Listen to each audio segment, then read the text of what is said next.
लखनऊ प्रस्तुत करता है कार्यक्रम जीवी ऑनलाइन। आकाश के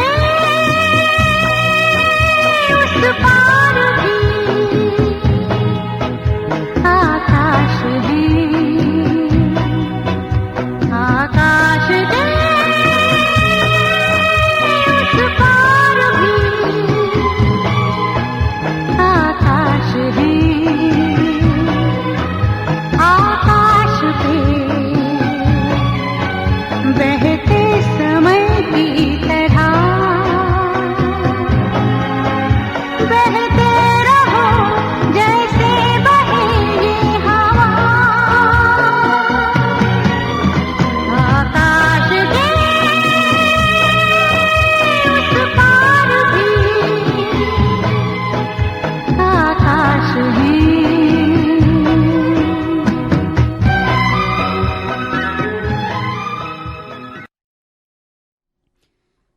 स्वागत करती हूँ आप सभी का ज्ञानवाणी लखनऊ 105.6 मेगाहर्ट्ज की फ्रीक्वेंसी पर।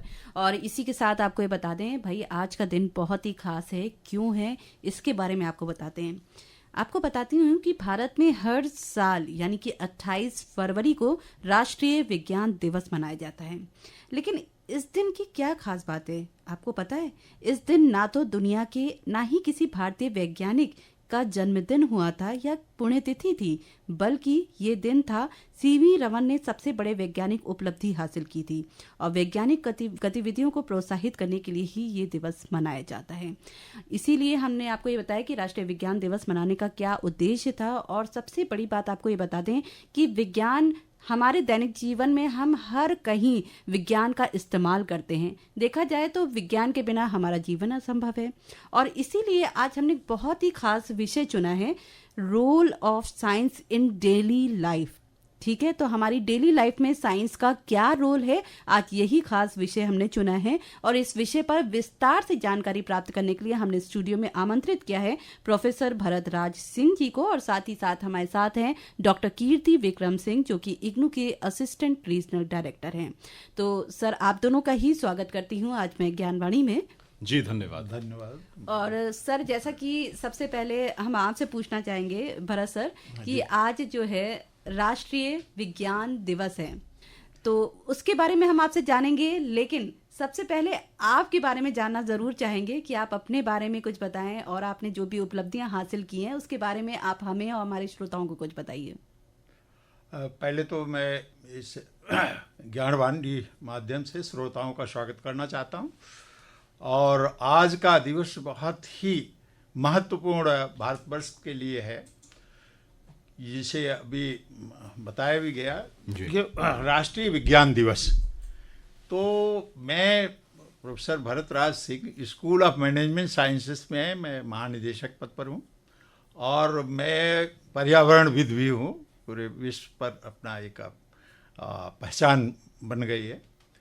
तो और मैं इंजीनियरिंग बैकग्राउंड से, पहले तो मैं विज्ञान का के छात्र रहा, उसके बाद इंजीनियरिंग कर लिया, टेक्नोलॉजी, दोनों का समिश्रण जो कि आज का विषय है, विशेष करके कि डेली लाइफ में जो कैसे तकनीक का, कैसे विज्ञान का उपयोग किया जाए। बहुत खूब सर, इतनी सारी उपलब्धियां और इतनी सारी जो है जानकारियां आज हमें मिलेंगी, क्योंकि आप जो है पर्यावरणविद, जैसा आपने बताया, हमें अपने एनवायरनमेंट के लिए भी काम करना है। विज्ञान के बारे में कैसे कि हमारे दैनिक जीवन में विज्ञान किस तरीके से जो है आगे हम उसका हर तरीके से यूज़ कर रहे हैं, आज इन्हीं सारी चीज़ों पर हम बातचीत करेंगे। तो सर, जैसा कि पहला प्रश्न मैं आपसे पूछना चाहूँगी, जब आज राष्ट्रीय विज्ञान दिवस है तो इसके बारे में सर पहले तो आप कुछ बताइए। मैं पहले तो आज के दिवस को क्यों महत्वपूर्ण माना गया और 1986 से क्यों इसे मनाया जा रहा है जी, इसका विशेष महत्व यह है कि हमारे भारतवर्ष के प्रथम वैज्ञानिक जिन्होंने नोबेल प्राइज प्राप्त किया है 1930 में, वो हैं चंद्रशेखर वेंकट रमन। और जो आज त्रिचिरापल्ली है तेलंगाना से, वहाँ के रहने वाले थे उनके गार्जियन, और जो कि चंद्रशेखरन नैयर जी। उनके पिताजी थे एक स्कूल टीचर थे, बहुत मामूली सा। तो मैं इसलिए जिक्र कर रहा हूँ कि आदमी कैसे कहाँ से कहाँ पहुँच सकता है, उसमें कितनी उपलब्धियाँ आ सकती हैं एक साधारण व्यक्तित्व का। जी। तो उनके यहाँ और उनके माताजी पढ़ी लिखी इतनी थी कि चूँकि पिताजी उनके शिक्षक थे, तो उस शिक्षा से उन्होंने लिखना और पढ़ना उतना ही उनको जानकारी थी, बाकी और कुछ नहीं। और संस्कृत स्कॉलर थे, तो पूजा पाठ घर में हुआ करती थी। जी। ये सीवी रमन साहब जिन्होंने 60 में कहा जाए, चंद्रशेखर वेंकट रमन, वो 8 संतानों में दूसरे संतान थे। जी। और इनका जन्म 1888 में हुआ था, नवंबर में 21 नवंबर। तो इस उसमें 4 साल की उम्र में उनके पिताजी का वो शिक्षक जो थे उनका प्रमोशन हो गया। जी। और प्रमोशन होने से घर का माहौल बदल गया, क्योंकि जिस संकट से चल रहे थे उसमें उनका लेक्चरर हो गया, और लेक्चरर होकर के वो शिफ्ट हुए, दूसरी जगह उनका ट्रांसफ़र हुआ। और उस समय इनको, इस बच्चे को उन्होंने पढ़ाने के लिए बेसिक एजुकेशन अपने साथ दी। उसके बाद प्रेसिडेंशियल कॉलेज मद्रास में इन्होंने जब इंटरमीडिएट कर लिया, तो इनको भेजना चाहा। और सीवी रमन साहब बहुत दुबले पतले और बहुत ही ऐसे थे कि कभी भी उनको कोई बीमारी भी लग सकती थी कुछ, तो इतना थे। तो इन्होंने क्या किया, प्रेसिडेंशियल कॉलेज में इनके पिता ग्रैंडफादर को, दादा को भेजा।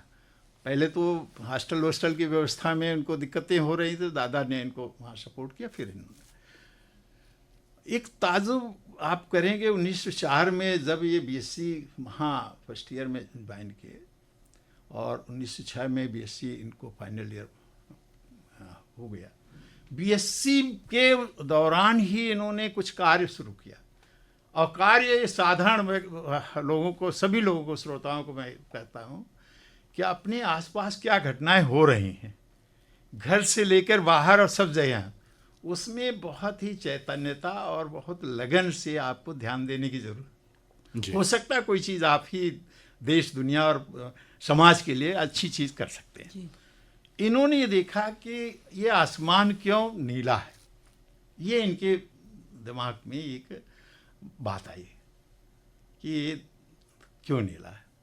फिर इन्होंने चूँकि बीएससी में पढ़ रहे थे, तो इनको डिफ्रैक्शन, जो लाइट आ रही, उसमें लाइट में सफ़ेद लाइट से 7 किरणें अगर किसी उसको फिल्टर कर दीजिए, 7 अलग अलग हो जाती है। इंद्रधनुष की बात होती है। जी। तो इन्होंने देखा कि ये तो ठीक है, 7 लाइटें होती हैं, उसके अलावा भी कुछ फेंट सी चीज़ आ रही। जी। सर हमारे साथ एक एक्सपर्ट हैं, उनसे बात कर लेते हाँ हैं। जी। हेलो हेलो जी, आप कौन बोल रहे हैं? जी, मैंने कल्याणम। नमस्कार मैम। जी, आपका स्वागत है ज्ञानवाणी में। जी। हाँ, आप 1 मिनट अपना नंबर बताएंगे क्या? जी, मोबाइल नंबर बताएंगे आप?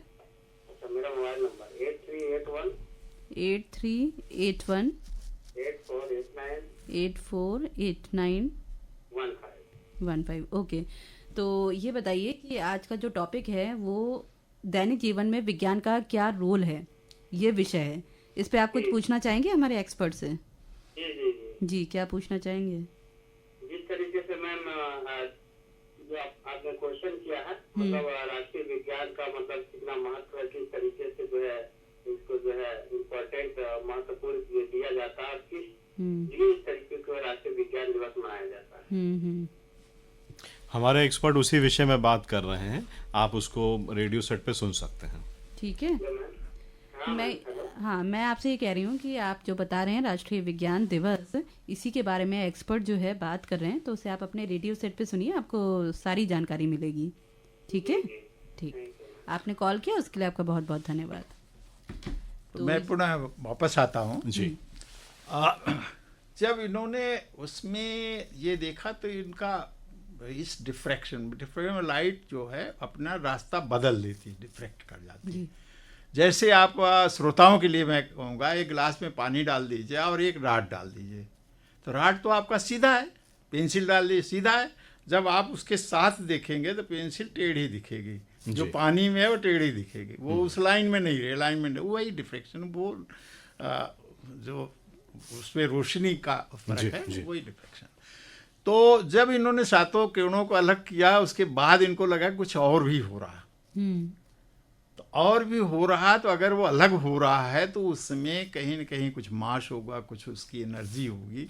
इसको इन्होंने काइनेटिक एनर्जी के हिसाब से हाफ MC स्क्वायर को करने का प्रयास किया, लेकिन नहीं। फिर भी इन्होंने ये किया कि इसमें कुछ हो रहा है, तो इसको लिखा, बद्ध किया और अपने उसको, और अपने टीचर को इन्होंने दे दिया वहाँ प्रेसिडेंसी कॉलेज में। और उन्होंने क्या किया, उसको किनारे रख दिया कि अरे कल का लड़का अभी आया हुआ है और इसने पता नहीं ये सब क्या बातें कर रहा है, he has not even open it, not even bother to see what is there. तो थोड़ा सा इनको ये लगा कि ये उस एज में आ गए थे कि रामानुजम जो थे मैथमेटिशियन, जी, वो इनसे 1 साल बड़े थे और उसी जगह मद्रास में ही उन्होंने पढ़ा था। ये जा कर के लंदन में पहुंच गए थे और इनका काफ़ी होने लगा, तो इनको लगा कि हम लंदन में भेज दें। और एक मैगज़ीन इन्होंने साइंस की, फिजिक्स के मैगज़ीन में इन्होंने इसको एड्रेस करके डाल दिया। जी, अब उसको वहाँ पहुँचने पर उन्हें लॉर्ड रायलीघ करके किसी ने, प्रोफेसर ने, फिजिसिस्ट, बहुत उसने पढ़ा, जी, तो उसको लगा कि ये भी कोई स्टूडेंट तो नहीं है, किसी प्रोफेसर का होगा।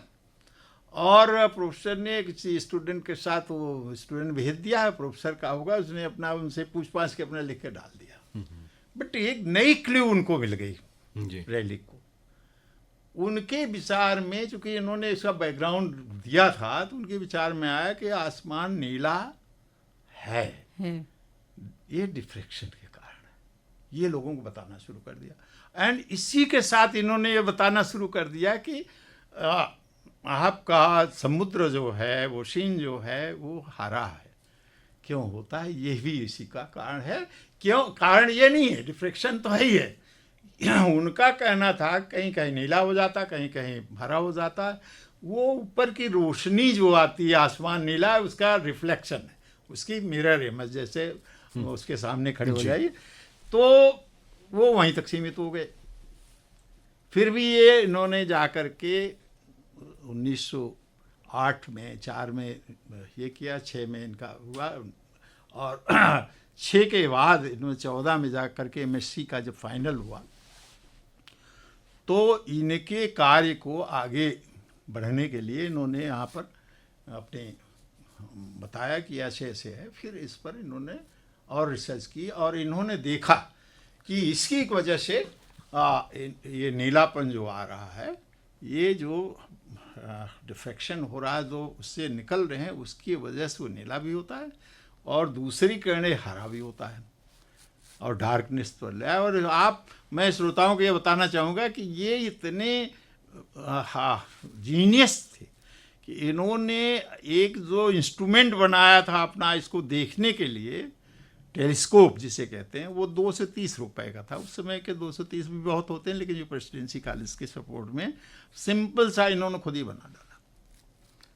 तो इतनी बड़ी चीज़ है जिस पर इनको 1904 में जब इन्होंने लिखा था, तो वो तो उसी समय काबिल थे कि नई चीज़, विश्व में नई चीज़ दे दी गई। और इनको जाके 1930 में नोबेल प्राइज़ मिला। अब आपसे एक 4 से 30 जी, 26 साल का गैप हुआ, लेकिन 26 साल में तमाम चीज़ें हो गई। एक और उदाहरण देकर मैं फिर आपके अन्य प्रश्नों का उत्तर दूंगा। तो अब इन्होंने एक क्रॉम्पटन हुआ करते साइंटिस्ट वहीं के, लंदन के, उन्होंने, उनका वर्क चल रहा था इलेक्ट्रोमैग्नेटिक वेव्स पर। जी, उसकी वजह से क्या इसमें लाइट में इफेक्ट पड़ता है, वो उस पर काम कर रहे थे। तो उनको 1928 में उसके कारण नोबेल प्राइज़ मिला था। तब इनका नंबर आया कि ये तो एक इनकी थियोरी ज़्यादा मजबूत है, वो उनके डिफरेंट उस पर एस्पेक्ट है, ये लिक्विड गैस इस पर वर्क किए हैं और ये सीधा इसका इफेक्ट दिख रहा है, वो उनका इलेक्ट्रोमैग्नेटिक पर है। तो जैसे हमारे सी रमन जी थे, तो सर जब आप अपनी चर्चा कर रहे थे, आज के दिन की प्रासंगिकता के बारे में बात कर रहे थे, दो टर्म्स मैं समझता हूँ कि उसमें बहुत महत्वपूर्ण निकल के आए। एक तो ऑब्जर्वेशन और एक एक्सपेरिमेंटेशन। तो हमारा ये जो चैनल है, ये जो कार्यक्रम है, हमारे युवा साथी बहुत सुनते हैं। तो इस संदर्भ में आप उनसे क्या कहना चाहेंगे कि दैनिक जो चीज़ें उनके आसपास हो रही है, क्या वो उसको ऑब्जर्व करें और उसको एक्सपेरिमेंट करें?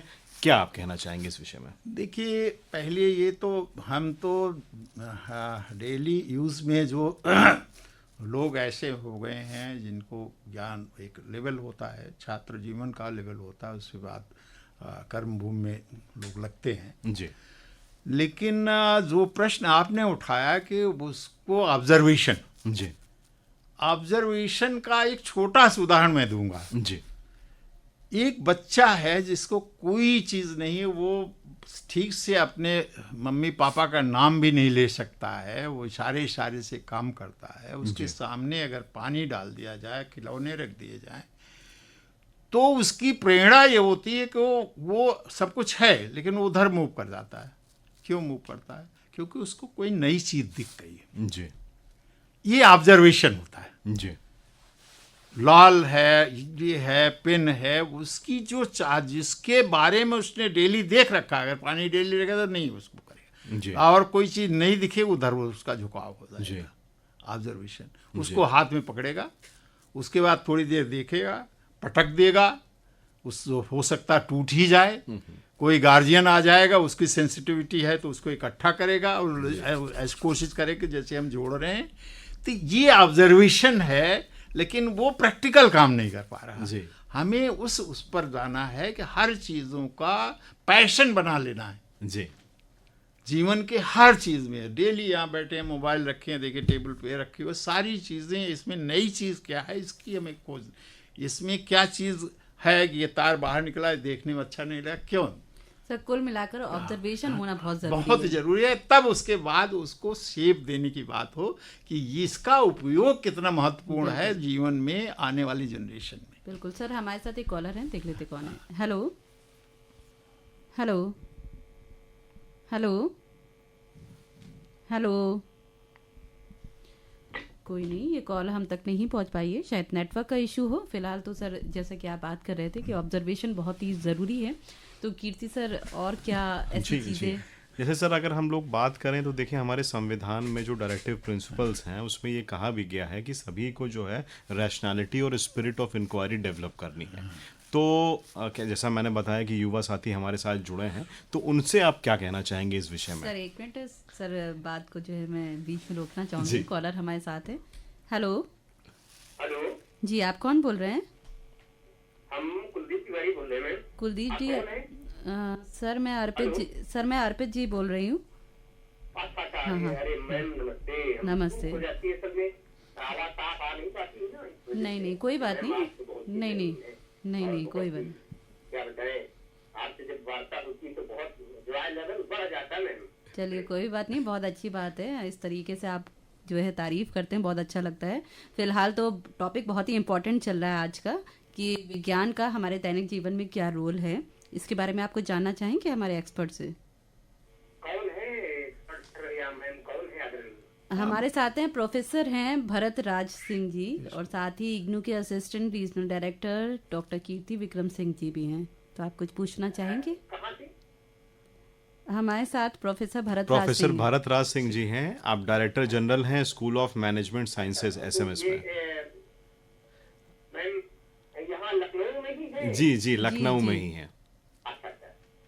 जी, आप कुछ विज्ञान पूछना? का तो महत्व बहुत है ही। तब तो आपसे देखो फोन इन वार्ता हो रही है, पहले कहाँ संभव था। बिल्कुल कुल मिला करके बड़ी अच्छी ये विज्ञान का प्रयोग अगर घूसखोरी रोकने में कुछ ऐसा कोई सॉफ्टवेयर जो घूस ले रहा है और बिना घूस के अपने काम भी नहीं हो रहा है कहीं, तो कुछ है इस बारे में हम लोगों को कुछ आगे उम्मीद करें कि न करें। विज्ञान अगर इसमें कुछ सहायक हो जाए तो मैम हम लोग समझो लोकतंत्र, सच्चा लोकतंत्र समझो सार्थक हो जाए।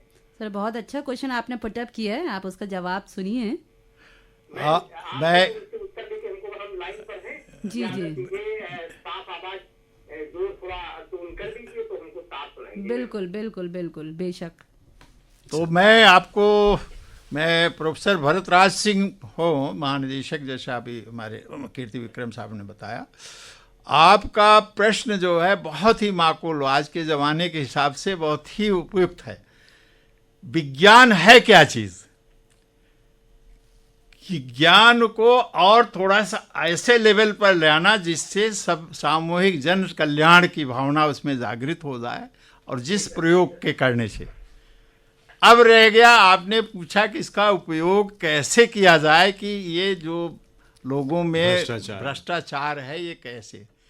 आज की तकनीक जो आज बनी हुई है, ये artificial intelligence, data science, machine learning, cloud computing, और आपको ताज्जुब होगा कि हमारे वैज्ञानिक जो हैं विश्व में इस लेवल पर पहुंच गए हैं कि माइंड में एक चिप लगाने की कोशिश कर रहे हैं कि आप जो सोच रहे हो, आपके दिमाग में जो चल रहा है, वो भी एकदम से वो लिखित, वो कहीं ऐसा लग जाएगा चिप उसका automatic means automatic wireless system पर कहीं न कहीं वो लिखना शुरू कर देगा कि आप ये सोच रहे हैं, तो आप गाली देना चाह रहे हैं, आप उससे घूसखोरी की बात कर रहे हैं, आप ये करने वाले हैं, और ये चीज़ होने वाली है।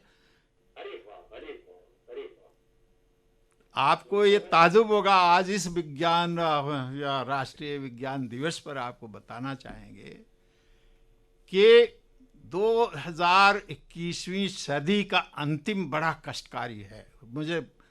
मैं केवल पर्यावरणविद की हैसियत से बोल रहा हूँ, एक वैज्ञानिक की हैसियत से बोल रहा हूँ, जिस पर ऐसा एक वैज्ञानिक यूरोप में हुए जो कि उनकी बीमारी ऐसे एक क्रिपल्ड हो गए। मैं उनका नाम आपको नहीं बताऊंगा, लेकिन क्रिपल्ड हो गए। उन्होंने जो एक्टिविटी उनके दिमाग में आती थी, दुनिया के सबसे अच्छे वैज्ञानिक फिजिक्स के रहे, और उन्होंने उनके माइंड पर होता था, उनके सामने उस पर कंप्यूटर पर लिखता जाता था। वो इस तरीके न बोल सकते थे न लिख सकते थे, और उन्होंने शादी भी की, और उनकी चाहत थी 30 साल की उम्र में उनको ये बीमारी हो गई, और उसके बाद उन्होंने कहा मैं 75 साल तक जीना चाहता हूँ, इस दुनिया में कुछ करके लोगों को मैं चाहता हूँ कुछ। तो देखिए विज्ञान इस गति पर है। विज्ञान को आप केवल हमारा चिंतन होना चाहिए, हमें देख करके चीज़ें इग्नोर नहीं करनी चाहिए, हमें चाहत होनी चाहिए, नई चीज़ों के बारे में जानने की इच्छा होनी चाहिए, और उस इच्छा को अगर आप सक्षम नहीं हैं तो दूसरों को बताइए, दूसरा तैयार करेगा, जिससे समाज का कल्याण होगा। तो मैं समझता हूँ कि आपका उत्तर आपको मिल गया होगा। बहुत खूब सर, आज बहुत कुछ जानने को मिल रहा है, बहुत अच्छा जवाब। तो उम्मीद करती हूँ कुलदीप जी आपको आपके प्रश्न का जवाब मिला होगा। जी जी मैम, बहुत बहुत धन्यवाद आपको मैम, आपने बात करा दी, सर ने बहुत अच्छा उत्तर दिया, बहुत समझा के बताया, हम आसान्वित हैं जी। हम लोग हो सकता है आगे भविष्य में इस तरह से मुक्त हो जाए घूसखोरी से।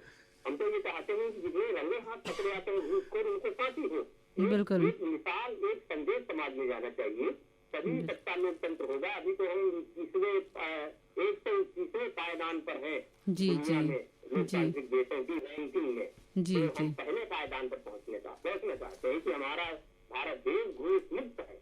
जी जी, बहुत अच्छा लगा आपसे बात करके, और उम्मीद करती हूँ कि इसी तरीके से आपको आपके प्रश्नों का जवाब मिलता रहे। ठीक है, आपने कॉल किया उसके लिए बहुत बहुत धन्यवाद। धन्यवाद मैम, आपको भी सादर, आपके चरणों में हमारा हम शीश झुकाते हैं, नमन करते हैं, जी, और जी। सर को भी हमारा सादर नमन है अभिवादन में। बहुत बहुत धन्यवाद, बहुत बहुत धन्यवाद। जी जी। हमेशा आपके तो ये कुलदीप जी थे, और जिन्होंने बहुत ही अच्छा प्रश्न रखा। तो सर हम अपनी बात कर रहे थे, उसको कंटिन्यू करना चाहेंगे। जैसे सर हम लोग बात कर रहे थे कि संविधान में हमारे स्पिरिट ऑफ इंक्वायरी और रैशनैलिटी पे काफ़ी जोर दिया गया है, तो उस संदर्भ में थोड़ा हमारे युवाओं को बताएं।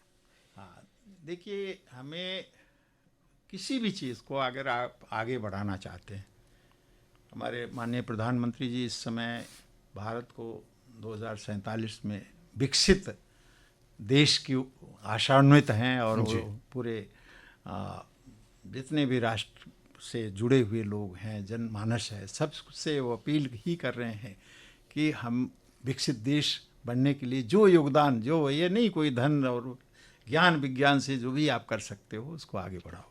आज का उनका एक मैसेज इसी पर राष्ट्रीय विज्ञान दिवस पर था।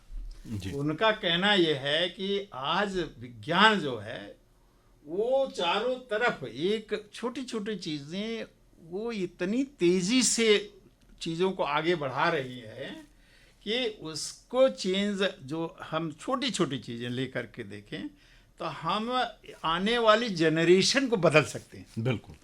आने वाली जनरेशन में ऐसी चीज़ डाल सकते हैं कि वो बहुत आगे बढ़ जाए। जी। तो मेरा ये कहना है कि अगर हमें रेशनलाइज और इस चीज़ से जुड़ना है जी। तो उसके सारे चीज़ों को देख लें, कहाँ हमें चीज़ें खटक रही हैं। बहुत पुराने उससे हमारे संविधान में बहुत सी चीज़ें डिस्कार्टेड थी और वो धीरे धीरे हटाई जा रही हैं, जिसमें लोगों का बवाल भी चल रहा है। बहुत सी चीज़ें हैं लोग एक्सेप्ट कर रहे हैं, वही पुरानी मॉरलिटी के लेके चल रहे हैं। जी। तो हमें इसमें सबको मिलजुल करके कि इसके लाभ और गुण के एक डाटा बैंक तैयार करनी चाहिए। जी। और उस डाटा बैंक से देहात से लेकर के, ये नहीं है 10 लोग पढ़े लिखे यही कह दिए, जी। सबके विचार हो, डाटा बैंक हो, उसका रिजल्ट निकाल लीजिए। जी। और कितने दिन में इसको करना है, कैसे ही आगे होगा, वो भी आपको प्रोजेक्ट कर देगा। बिल्कुल। आज के सॉफ्टवेयर ऐसे बने हुए हैं जी। जो कि आपको रोड मैप भी दे सकते हैं। जी। कितने लोगों के विचार क्या क्या हैं, उनको कैसे कन्वर्ज किया जाए जी। उस लायक, तो उनके टाइम लगेगा, तो वो रोड मैप भी दे सकता है। जी। जी। तो हमारे ख्याल से ऐसा बिल्कुल, अगर बिल्कुल। प्रयास किया जाए तो जी सर, अभी जैसे हम लोग शिक्षाविद हैं और हम लोगों का ये प्रयास है कि हमारा जो विद्यार्थी है वो रोज़गार परक शिक्षा प्राप्त करे, कौशल संवर्धन हो उसका, उसके साइंटिफिक टेम्परामेंट डेवलप हो। तो राष्ट्रीय शिक्षा नीति इसमें काफ़ी काम कर रही है और राष्ट्रीय शिक्षा नीति ने पंचकोशीय विकास, व्यक्तित्व विकास के विषय में चर्चा की है। तो सर आपसे यहाँ पर ये जानना चाहेंगे कि क्या इस शिक्षा नीति के माध्यम से जो हम चाह रहे हैं इस तरह मतलब हमारे जो युवा हों या हमारे जो स्टूडेंट्स हों उनमें ये चीज़ें डेवलप हों, तो क्या वो डेवलप हो पाएगी? मतलब कहने का यहाँ मतलब ये है कि स्ट्रेटजी क्या होनी चाहिए? हाँ, आपने बहुत ही अच्छा प्रश्न और बहुत ही सुंदर प्रश्न है कि टाइम फ्रेमवर्क क्या होगा, नक्शल ये है। जी। अब आइए, ये आप शिक्षा नीति है क्यों, इसकी आवश्यकता क्यों, जी। इसको पहले समझ लें, तभी कोई चीज़ आगे बढ़ सकती है। बिल्कुल, क्योंकि किसी बिल्कुल। चीज़ को थोपना और उसको फिर आगे बढ़ाना, हम आप छोटी सी चीज़ पर आ जाएं, हम अपने बचपन पर हम चले जाते हैं, आप भी चले जाइए, आप मैं भी चले जाते हैं, और देखें कि हम अगर बुक मिलती थी जी। उसमें पिक्चोरियल चीज़ें बनी हुई है, ये फॉर एप्पल और ये लेफ्ट में है, राइट में है, तो वो मेमोरी में हमें लगता है 80% 90% रजिस्टर कर जाता है। जी। आज हमारी प्रणाली क्या हो गई है कि बहुत सी चीज़ों की जानकारी होते हुए भी हम उसको दोबारा रजिस्टर करने की कोशिश जब 2 बार 3 बार करते हैं। अब रह गया उसके गुण अवगुण को भी लोगों में सामाजिक तमाम दायित्व रहते थे, लोग उसको हमेशा बताते रहते थे। जी। ये आपके लिए अच्छा है, ये आपके लिए बुरा है। जी। दोनों चीज़ें हैं, एक तो स्वतः ज्ञान और चीज़ों को देखकर ज्ञान, पैशन जानने की इच्छा, जी। और इसके साथ साथ ये चीज़ें जो सीख रहा है आदमी। जी। आप पुराने पढ़ाई फिर वहीं कह रहे हैं कि इसकी ज़रूरत कहाँ पड़ी, क्यों हमारी शिक्षा नीति को मैकाले ने विध्वंस कर दिया और वो केवल मटेरियलिस्टिक लाइफ, जिसे केवल व्यापारिक शिक्षा कहते हैं, जी। उसकी तरफ मोड़ दिया कि भारत में बिना खाए पिए अगर ये इनको कुछ नहीं भी है तब भी ये बिल्कुल अपने में कभी इनके मायूस नहीं होते। जी। एक दूसरे की सहायता के लिए, घर में अगर नहीं है जो भी है वही खिला देंगे, अपना नहीं खाएंगे। तो ये तो इनका जो system of living, system of culture जिसे कहते हैं, जिसे वो जब तक नहीं परिवर्तित किया जाएगा, यहाँ कोई जीत ही नहीं सकता, चेंज कर ही नहीं सकता। ये हमारी प्रवणता और हमारी शिक्षा नीति और हमारी पुरानी पद्धति थी, जी जिसको चाहे रामचंद्र जी का ले लीजिए, कृष्ण जी का ले लीजिए, महर्षि जी को ले लीजिए, व्यास को ले लीजिए, सबकी शिक्षा नीति जो पौराणिक तरीके से थी, उसमें ज्ञान के साथ साथ उनको जानने और उसको प्रैक्टिकल करने की, जी जिसे स्किल आप कह रहे हैं, वो उसमें निपुणता लाने की कि ये चीज़ करना तो ऐसे करना है, वो निपुणता। हवाई जहाज चलाना है। हम यहाँ भरद्वाज मुनि की भी बात कर लेते हैं, जी क्योंकि वैदिक विज्ञान केंद्र भरद्वाज मुनि, आज आप हवाई जहाज देख रहे हैं कि नहीं, इसी सदी में हम लोगों ने ये किया, 20वीं सदी में नहीं, हमारे वैदिक काल में महर्षि भरद्वाज ने इसको पैदा किया। महर्षि क्यों हैं? वो बड़े प्रकांड वैज्ञानिक रहे होंगे। वैज्ञानिक नहीं, वो तो इंजीनियर थे। उन्होंने सारी चीज़ों को बताया है कि 80 तरीके के विमान होते थे। विमान यहाँ से इस डिस्ट्रिक्ट से दूसरे डिस्ट्रिक्ट जाने का, हेलीकॉप्टर समझ लिए आज का, जी इस जगह से दूसरे स्टेट से लेकर के और बाहर जाने का, प्लैनेट टू प्लैनेट जाने का, सारे 80 टाइप के बने। जी कैसा उनका कपड़ा होना चाहिए, कैसे होना चाहिए, वो आज के उसमें नहीं थे कि वो तो उन्होंने ये बना रखे थे कि जो आज आप ड्रोन देख रहे हैं कि जो जैसा शेप दे दीजिए वो आप उसे उठा लीजिए। जी ये तकनीक आज ड्रोन हम सोच रहे हैं, ड्रोन तो हमारे वैदिक काल से। होता है। जी तो आप देखिए, इन चीज़ों को अगर हम स्किल को डेवलप करें, जी हर उसमें कुछ जानने की इच्छा है, जान रहा है, उसको स्किल डेवलप कर दीजिए, जी उसको रोजगार की जाए, 10 लोगों को रोजगार देने को तैयार है। बिल्कुल बिल्कुल बिल्कुल। ये शिक्षा नीति अगर हमारी जो बनी है, जी। इसमें इस चीज़ों का सामंजस्य है। जी अब रह गई एक्सेप्टेंस, कितना लोग उसको प्रभावी रूप से लागू कर पाएंगे या एक्सेप्ट करेंगे। जी। क्योंकि देखिए, एक ट्रांजिशन होता है एक सिस्टम से दूसरे सिस्टम। अभी तो हमें पैसा पैदा, कैसे हमें नौकरी मिल जाए, कैसे इतना तनख्वाह आ जाए, ये आ जाए। इसमें हो सकता है आपको तमाम समय लगे, लेकिन ये देश के लिए और आपके लिए, आपकी जनरेशन इसमें चल जाएगी। एक चीज़ आपने बना लिया, आपके उसमें है और सब लोग उसका उपयोग कर रहे हैं। तो शिक्षा नीति का हमारा बिल्कुल बिल्कुल क्लियर है कि जो बनी हुई है, इसमें बड़ा समय लगा है और बहुत ही लोगों के विचार इसमें लिए गए। हम लोगों कॉलेज लेवल पर लिए गए, यूनिवर्सिटी लेवल का आप लोगों जैसे सब के पंडित होकर के फाइनल एक बना है। जी तो उसको ग्रेजुअल प्रोसेस में लागू करना ही है, जी जिससे भारत के पूस मैकाले की योजना खत्म होकर के स्वतः जी हम स्किल और विश्व में हम अपने को विकसित करें। भारत में आज ही अभी एक बात आपको आज इस दिवस पर, राष्ट्रीय विज्ञान दिवस पर आपको बता दें कि उससे रमन इफेक्ट से क्या हुआ, डिफ्रैक्शन से रमन इफेक्ट से हुआ क्या, ये महत्वपूर्ण है। नोबेल प्राइज जिस पर मिली उससे हुआ क्या, आज देख रहे हैं फिंगर टिप जी लगाते हैं, बायोमेट्रिक्स लेते हैं, जी। ये उसी का है। वो उसमें रेस नहीं, ये होता ही नहीं, कुछ और होता है। जी ये आसमान को कुछ और कोई लोग कहते कुछ करते, ये होता ही नहीं। ये फाइबर ऑप्टिक्स जो बना हुआ है, रोशनी सीधी चलेगी। जी किसी ने कभी सोचा कि उस ऑप्टिक के मोड़ से भी चलेगी, या इसका उपयोग इस फाइबर के थ्रू हम ब्रॉडबैंड चला लेंगे और बड़ी कैपेसिटी का ब्रॉडबैंड यहाँ से अमेरिका से अगर केबल डाली जाएगी समुद्र में तो यहाँ सिंगापुर में निकलेगी, भारत वर्ष उसका उपयोग करेगा। ये कभी किसी ने इमेजिन किया?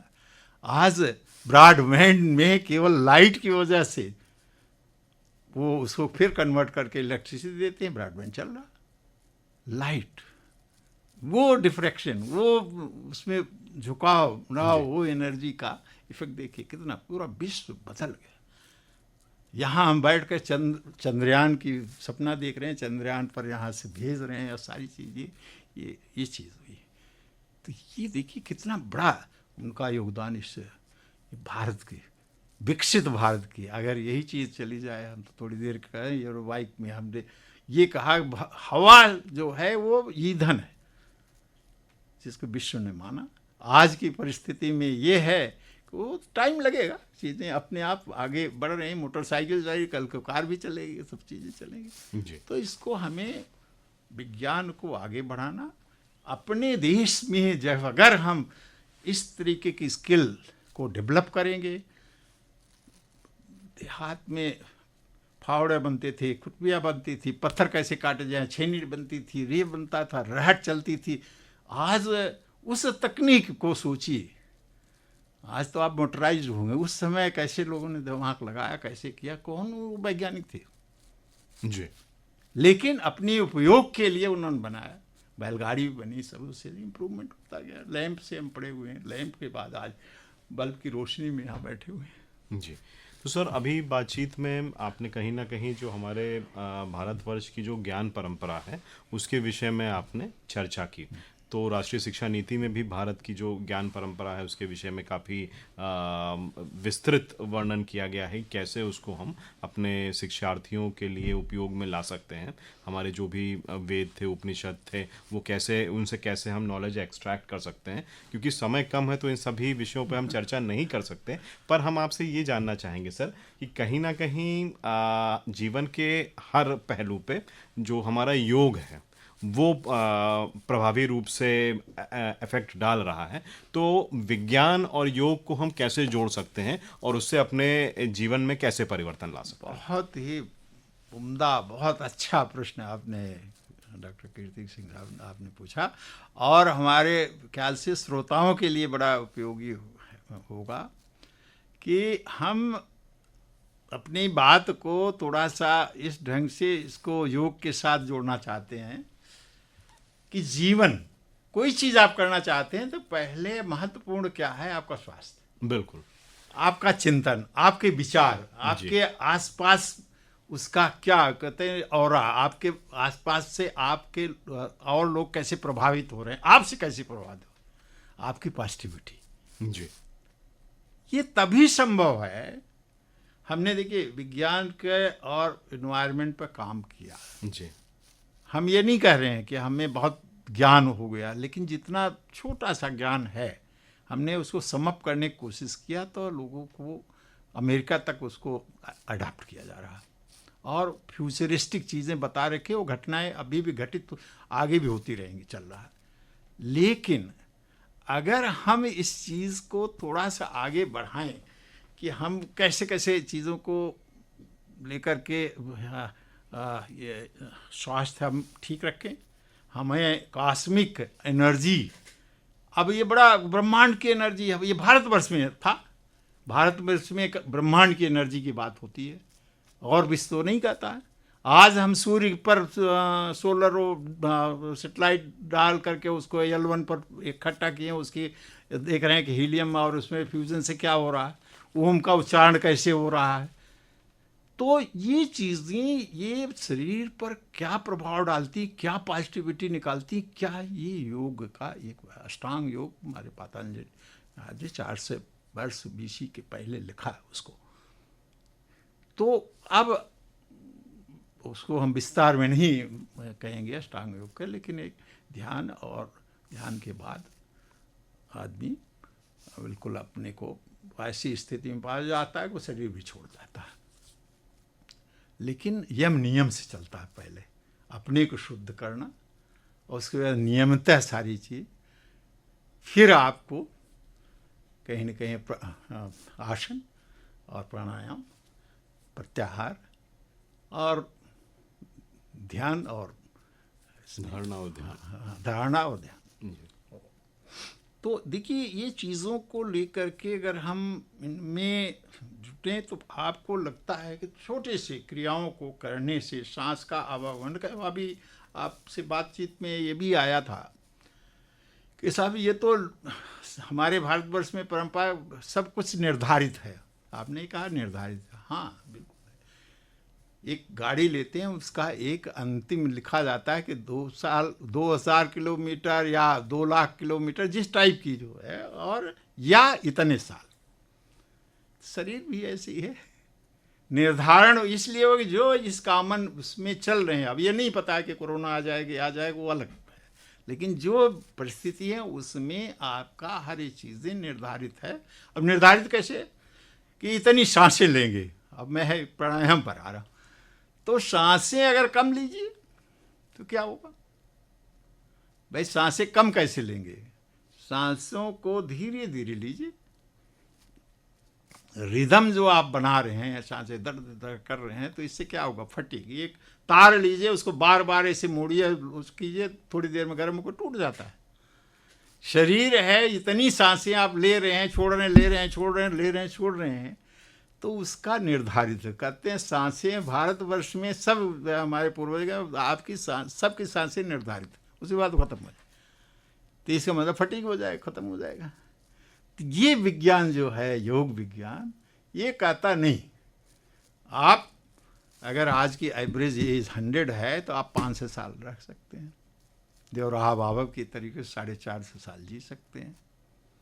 क्यों? क्योंकि अगर आप 80 उसमें फ्रिक्वेंसी 1 मिनट में 80 बार सांस लेते हैं, छोड़ते हैं, तो आपके लंग में कितनी सांस रुक रही? तो जीवन को चलाने के लिए आपको सुबह शाम कोई समय निकाल कर कि लंग को फुल कर लीजिए ऑक्सीजन से ना। उसके लिए आप जितना स्लो आप सांस का खींचेंगे और जितना आप कार्बन डाइऑक्साइड धीरे धीरे छोड़ेंगे, चीज़ें और क्लीन होगी और उसमें होगा शरीर क्या होगा? शरीर आपका स्वतः हल्का होना शुरू हो जाएगा, पॉजिटिविटी आपकी बढ़नी शुरू हो जाएगी, कॉस्मिक एनर्जी भी कनेक्ट होनी शुरू हो जाए। क्यों? क्योंकि सारे आपके जितने भी चक्रास हैं, क्राउन तक मूलाधार से लेके सब वो ऑपरेटिव हो जाएंगे। कोई चीज़ कहीं गांठ बन जा रही, कुछ हो रहा है, तो वो एक्टिव हो जाए। ये योग की महत्ता है। इस योग के वजह से आप दुनिया में आपने परचम लहराया। कोरोना पीरियड में पूरे विश्व में लोगों की जो मृत्यु दर रही, भारतवर्ष ऐसा देश है 130 करोड़ के आबादी में आपके कितने मृत्यु, और दूसरों को आपने मदद किया। और योग की वजह से लोगों की 40% मेडिकल बिल कम हुई हैं, अमेरिका के रिसर्च बता रहे। तो ये मेरा कहना है कि अगर जीवन हमारा इस तरीके से बनता है, हम एनर्जी, हम कॉस्मिक एनर्जी से जुड़ जाते हैं, हम अपने साथ जो लेयर बॉडी है, एथरिक बॉडी, फिजिकल को छोड़ दीजिए, उसके बाद जो आपके आवरण के रूप में या दूसरों को सेंसेशन के रूप में काम कर रही है, जो आप यहाँ बैठे हैं इस ज्ञान रूपी, आप यहाँ बैठ करके अमेरिका ऑस्ट्रेलिया के बात अगर सोचते हैं, वहाँ भी उसको हलचल होती है, जिसके बारे में सोचते हैं वो भी चिंतन में आ जाता है और आप उसको कन्वे कर सकते हैं। ये मैंने खुद अनुभव किया है, तो मैं इसलिए कह रहा हूँ, मैं उसमें कहीं स्थूल चीज़ों में या केवल कहने वाली चीज़ों में नहीं जा रहा हूँ। जब हम उसको वैज्ञानिक वो करता है, जब प्रैक्टिकल करके प्रूव कर ले जाता तब ही वैज्ञानिक कहलाता, नहीं तो नहीं। क्योंकि विज्ञान तभी कहता है जब उसको कोई चीज़ के लिए आप उसका आकार प्रकार और उसकी एग्जिस्टेंस को प्रूव करें। हवा है तो इसमें कमरे की साइज ले लीजिए, कितना इसका प्रेशर है, निकाल लीजिए, हवा पता लग जाएगा। तो ये है, तो इसलिए इसका बहुत महत्वपूर्ण स्थान है। और योग करेंगे तो आपका ज्ञान बढ़ेगा। आप ऋषि मुनि हमेशा कंदराओं में रहें जहाँ ऑक्सीजन, प्योर ऑक्सीजन मिले, और उनकी आयु का कोई आकलन नहीं हो पाता था। कितनी चीज़ें उन्होंने लिखी, कितनी चीज़ें नई नई दी, कितनी चीज़ें आप की। हम तो अभी शिक्षा नीति जो हमारी परंपराएं थी, जिसमें हमें स्किल डेवलपमेंट से लेके सारी उसकी बात अभी कर रहे हैं, हम उस लेवल पर नहीं जा रहे हैं। वो लेवल और है जो कि परा विज्ञान कहते हैं। तो परा विज्ञान पर अभी नहीं, हम तो अभी श्रोताओं के लिए और सबके लिए मैं इतना ही करना चाहता हूँ कि हर एक आदमी इसमें चिंतित। तो देखिए, देश अपने आप विकसित होंगे, देश विकसित होगा। आप चीज़ों को जानकारी लेंगे, दूसरे में समाहित होगा, दूसरे भी उससे आगे बढ़ जाएंगे। परिवार में जो क्या बढ़ता था, कहते हैं इसकी हेरिडिटी, इसकी ये है, इसका ये है, वो जब आप में चिंतन पॉजिटिव हो तो पॉजिटिव चिंतन आपकी जनरेशन में भी जाएगी, बढ़ेगी। बिल्कुल। तो ये योग का महत्व है और योग को करना चाहिए, और शरीर स्वस्थ रहेगा तो सारी चीज़ें आपकी बढ़ेंगी और समाज और हमारे ख्याल से हमारा देश विश्व गुरु रहा है और विश्व गुरु बनने के उस पर बिल्कुल कगार पर है। 2047 आपका विकसित देश बनने वाला। बहुत अच्छी बात है आज बताई आपने प्रोफेसर भरत राज जी, और इतना कीमती समय आप निकाल कर आए स्टूडियो में, श्रोताओं को इतनी सारी जानकारी मिली, साथ में हमें भी मिली, उसके लिए आपका सबसे पहले तो तहे दिल से मैं धन्यवाद देना चाहूँगी। और डॉक्टर कीर्ति विक्रम सिंह जी, आपने इतने अच्छे क्वेश्चन पुटअप्स किए एक्सपर्ट से, तो उसके लिए आपका भी बहुत तहे दिल से धन्यवाद कि इतना कीमती समय निकाल के आप आए, तो आपका भी धन्यवाद। आपका धन्यवाद, आप सभी का धन्यवाद, श्रोताओं का धन्यवाद। तो फिलहाल तो अपने श्रोताओं से बस इतना ही कहना चाहूँगी कि वाकई विज्ञान हमारे जीवन में बहुत तरीके से महत्वपूर्ण है, और ख़ासकर अगर कहते ना कि शिक्षा हम सभी के लिए बहुत ही ज़रूरी है, तो जो नई शिक्षा नीति है जिसके बारे में अभी बात भी की गई थी, तो इस तरीके से हमारी जो है शिक्षा जो है उसको डिज़ाइन किया जा रहा है ताकि जो है हमारा देश तरक्की की राह पर बढ़े। जब देश बढ़ेगा, समाज बढ़ेगा, तो हमारा भी विकास होगा। इस बात को हमें ध्यान रखना है। और फिलहाल तो आज के इस कार्यक्रम को यहीं पे समाप्त करने की अनुमति अर्पित को दीजिए। फिर से मुलाकात होगी, तब तक के लिए नमस्कार।